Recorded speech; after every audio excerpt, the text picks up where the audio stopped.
সুপ্রিয় দর্শক বন্ধুরা, আজ আমি তোমাদের গৌতম বুদ্ধের এমন একটি গল্প শোনাবো যে গল্পটা শোনার পর তোমরা অনেক কিছু শিক্ষা পাবে। তোমরা এটা বুঝতে পারবে কিভাবে জ্ঞান ও ধন এই দুই দানের মাধ্যমে আমরা আমাদের জীবনে সুখ, শান্তি, সমৃদ্ধি ফিরে পেতে পারি। মহাত্মা গৌতম বুদ্ধ একটি নদীর তীরে একান্তে একটি ঝুপড়িতে বসবাস করতেন। গৌতম বুদ্ধ তার ঝুপড়ির চারিপাশে সবুজ গাছপালা লাগিয়ে রেখেছিলেন এবং তার লাগানো গাছপালার মধ্যে অনেক পাখিরা বসবাস করত। সকাল বিকেল পাখির মধুর শব্দ গৌতম বুদ্ধকে সবসময় আনন্দিত করে রাখত। এমন মনে হতো এই গাছপালা, পশুপক্ষী, নদী সবই যেন গৌতম বুদ্ধের পরিবার। গৌতম বুদ্ধ নিজের এই পরিবারের সাথে খুব আনন্দে থাকতেন। একদিন ভোরবেলা গৌতম বুদ্ধ দেখেন তার দরজার পাশে এক জমিদার দাঁড়িয়ে আছেন। জমিদারকে অনেক চিন্তিত মনে হচ্ছিল। গৌতম বুদ্ধ জমিদারকে তার কাছে আসার কারণ এবং জমিদার কেন এত চিন্তিত তার কারণ জানতে চাইলেন। জমিদার তখন গৌতম বুদ্ধকে বলেন, বাবা, আমার টাকা পয়সা সম্পত্তির কোনো অভাব নেই। আমার একটি সুখী পরিবার আছে। আমার পরিবারের কোনো রাগ নেই।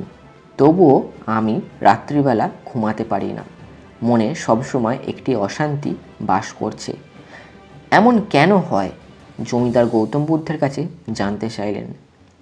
গৌতম বুদ্ধ জমিদারের কথা খুব মনোযোগ দিয়ে শোনেন।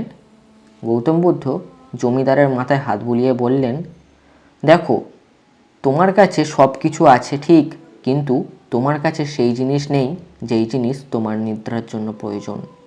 তখন জমিদার গৌতম বুদ্ধকে জিজ্ঞাসা করেন, সেটা কি জিনিস বাবা? তখন গৌতম বুদ্ধ বলেন, তুমি চতুর্দিকে চিন্তার মধ্যে ঘিরে আছো।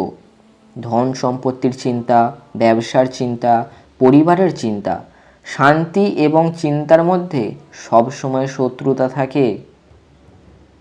তখন জমিদার এই সমস্যা থেকে মুক্তি পাওয়ার উপায় কি তা গৌতম বুদ্ধের কাছে জানতে চাইলেন। গৌতম বুদ্ধ জমিদারকে বলেন, তুমি প্রকৃতি থেকে শিক্ষা নাও। প্রকৃতি তার গাছপালা, ফলমূল, জল, বাতাস, আলো, আকাশ, অনেক মূল্যবান সম্পদ চতুর্দিকে তার দুহাত দিয়ে ছড়িয়ে রেখেছে। গৌতম বুদ্ধ জমিদারকে বলেন, জমিদার, তুমি যদি প্রকৃতি থেকে প্রেরণা নিয়ে প্রকৃতির মতো নিজের জীবন গঠন করো, তাহলে দেখবে তোমার জীবনের সব চিন্তা, সব সমস্যা দূর হয়ে যাবে এবং রাত্রিতে ভালোভাবে নিদ্রাও হবে। জমিদার গৌতম বুদ্ধের কথা বুঝতে পারেন। জমিদার লোক কল্যাণের জন্য নিজেকে উৎসর্গ করে দিলেন এবং শান্তিতে জীবনযাপন করতে শুরু করেন। গৌতম বুদ্ধের এই গল্প থেকে একটি শিক্ষা পেলাম যে জ্ঞান ও ধন যত তুমি দান করবে তার থেকে অনেক বেশি ফিরে পাবে। ধন ও জ্ঞান দান করলে কখনো কমে যায় না। একদিন তোমার দান করা ধন ও জ্ঞান দ্বিগুণ হয়ে তোমার কাছেই ফিরে আসবে। তো সুপ্রিয় দর্শক বন্ধুরা, এই ছোট্ট গল্পটি তোমাদের কেমন লাগলো অবশ্যই কমেন্টে জানিও। আর ভিডিওটি ভালো লেগে থাকলে একটি লাইক করবে, আর আমার চ্যানেলে নতুন হয়ে থাকলে একটি সাবস্ক্রাইবও করে দিও। ধন্যবাদ।